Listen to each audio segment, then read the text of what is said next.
बिस्मिल्लाहिर्रहमानिर्रहीम, अस्सलाम वालेकुम। हम पढ़ रहे हैं जी फ्यूचर परफेक्ट टेंस, और फ्यूचर परफेक्ट टेंस के अफर्मेटिव सेंटेंस हम फोकस करेंगे और सीखेंगे हम कि एक्टिव वॉइस और पैसिव वॉइस सेंटेंसेस जो हैं वो किस तरीके से इंटर कन्वर्टेबल हैं, किस तरीके से हम एक्टिव वॉइस सेंटेंस को पैसिव वॉइस सेंटेंस में कन्वर्ट कर सकते हैं। रूल्स वही रहेंगे जिसमें से 3 जो है वो जनरल रूल हैं और एक टेंस स्पेसिफिक रूल है जो कि हम चौथे नंबर पर लिखते हैं। यही हमारा प्रीवियस लेक्चर्स में भी यही रहा है। तो लिहाजा पहले वो रूल्स देख लेते हैं कि सब्जेक्ट और ऑब्जेक्ट को आपस में हम रिप्लेस कर देंगे, यानी कि इंटरचेंज कर देंगे, एक दूसरे की जगह जो है उनमें बदल देंगे। हम उनको सब्जेक्ट को ऑब्जेक्ट की जगह ले जाएंगे, ऑब्जेक्ट को सब्जेक्ट की जगह ले जाएंगे। थर्ड फॉर्म यूज़ करेंगे, बाय यूज़ करेंगे। यहाँ तक तो ये काम हम तमाम टेंसेस के पैसिव वॉइस में करते हैं और इस टेंस के लिए ये है कि इसमें विल हैव पहले यूज़ हुआ है, शैल हैव पहले यूज़ हुआ होगा और इसके बाद हम बीन का इजाफा कर देंगे। तो let's move to the examples, वहाँ पिक्चर ज़रा और क्लियर हो जाएगी जी। I will have completed my assignment by tomorrow. ये एक्टिव वॉइस सेंटेंस है कि मैं कल तक अपनी ये असाइनमेंट कंप्लीट कर चुका हूँगा, ये कहना चाह रहा है। तो अब आप ये देखें कि पहले तो यहाँ एक गलत फहमी जो मैं स्टार्ट में ख़त्म कर देना चाहता हूँ वो ये है कि ये जो लिखा हुआ है बाय टुमारो, एक्टिव वॉइस में बाय यूज़ नहीं होता है, लेकिन ये बाय टुमारो यहाँ एडवर्ब ऑफ टाइम के साथ आया। तो एडवर्ब ऑफ टाइम तो एक्टिव वॉइस में आए या पैसिव वॉइस में आए, उसने तो वैसे का वैसे ही रहना है। यानी कि जब हम इस टेंस को पैसिव वॉइस में कन्वर्ट करेंगे तब भी बाय टुमारो उसी तरह का उसी तरह ही रहेगा। दूसरे लफ्ज़ों में कि जब हम इसका पैसिव वॉइस करते हैं तो आप 2 बाय देखेंगे एक ही टेंस में।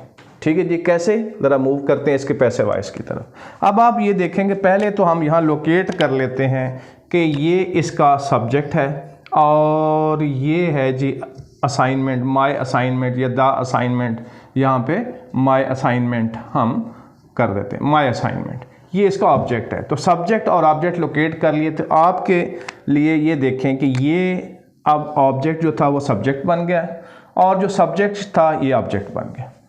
पहला काम हम कर चुके हैं, ये देखें छोटे से टिक भी करते जाएं साथ साथ। थर्ड फॉर्म लगानी है, ये देखें ये है जी कंप्लीटेड, थर्ड फॉर्म हमने लगा ली है। बाय यूज़ करना है तो ये देखें बाय ये यूज़ किया हुआ है, ये देखें हमने, और साथ विल और हैव के साथ बीन का इजाफा, ये देखें बीन का इजाफा ये किया हुआ है, तो साथ हमने बीन का इजाफा भी कर दिया है। अब आप देखिए कि इसको सेंटेंस को पढ़िए।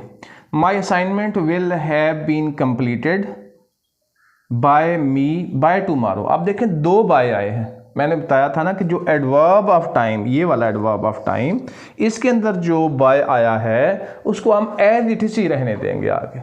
तो इस सेंटेंस में 2 दफ़ा भी बाय आ गया है तो कोई मसले वाली बात नहीं है। वो जो आपने पैसिव वॉइस वाला बाय लगाना था वो आपने एक दफ़ा ही लगाया है, बाकी एडवर्ब ऑफ टाइम के साथ आ रहा है। आगे देखें, she will have finished her work by the end of the week.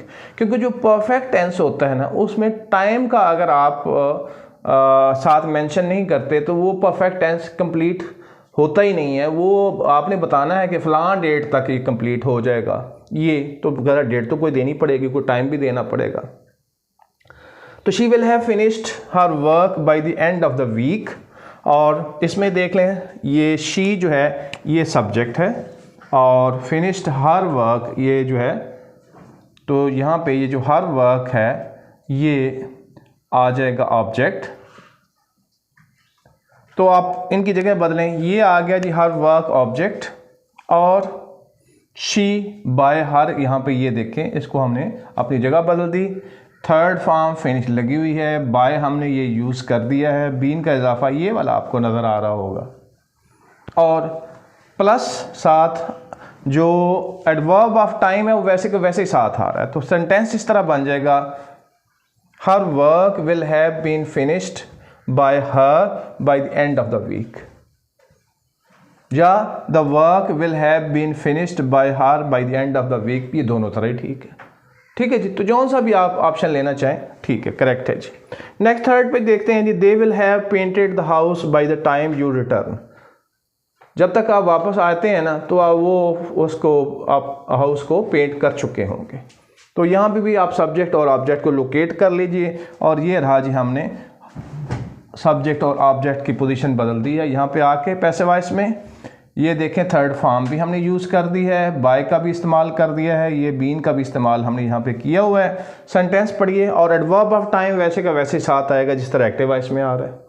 तो हमने कर दिया जी, the house will have been painted by them by the time you return. इस तरह हमने कर दिया इसको। लास्ट सेंटेंस देखिए, अगर आपको इन 3 सेंटेंसेस की समझ आ गई है तो लास्ट वाले को मैंने इनकम्प्लीट छोड़ा हुआ है, तो आप जरा देखिएगा कैसे कंप्लीट करते हैं। We shall have cooked dinner by the before, यहां पे ये बिफोर है, ये बिफोर पूरा नहीं लिख सके, बिफोर है जी, बिफोर द गेस्ट अराइव। मेहमानों के आने से पहले आप डिनर बना चुके होंगे। The dinner will have been cooked by us before the guest arrive. इसको हम इस तरह कर देंगे तो ये सेंटेंस भी कंप्लीट हो जाएगा। तो इसमें हमने देखा कि ये हैं जी 4 वो मेजर रूल्स, जिसमें से 3 जनरल हैं और एक टेंस स्पेसिफिक है। इनको हम अप्लाई करेंगे तो इट्स वेरी इजी कि एक्टिव वॉइस को पैसिव वॉइस में कन्वर्ट किया जा सकता है, और अगर हमने इसको वॉइस वर्सा करना हो तब भी कर सकते हैं। Thank you.